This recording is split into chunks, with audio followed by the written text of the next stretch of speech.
3 teenage boys were playing on this frozen lake behind me in Dacula, Georgia on Saturday morning. The ice broke, all 3 fell in, and only one of them survived. I'm Rachel Garrett for GBC News, and I spoke with one of the firemen who was on the scene that day about the tragic event. Mourners gathered at the quiet lake in Daniel Park subdivision to pay their respects to 13-year-old Marvin Mathurin and 14-year-old Jacob Bullock. The boys fell through the ice Saturday and were unable to pull themselves out to be saved. Mathurin's neighbor Shakila Ayton was one of the visitors. He was just so sweet, so kind-hearted. I mean, he was well known, obviously, as you can see here in the neighborhood. Just a great kid, and it just blows my mind every time to think that I won't ever see him at my house again, or walking to the bus stop, or going next door to, some other child's house.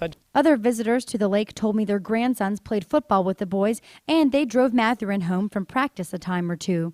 They described him as well-liked and friendly. They also mentioned Bullock's funeral is going to be held Thursday. Captain Tommy Rutledge said when the firefighters arrived at the pond, Alex Paul was on the ice looking for his friends. He was motioning for the crews. He was trying to let them know that his friends were still in the water, were still under the ice. A very horrific situation if you want to look at it in that manner.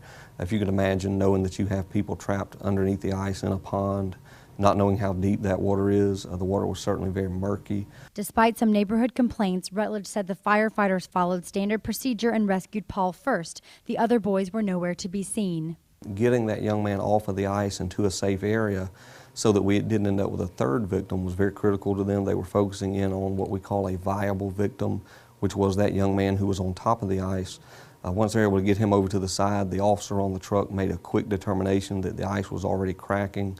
They were about 200 feet off the shore.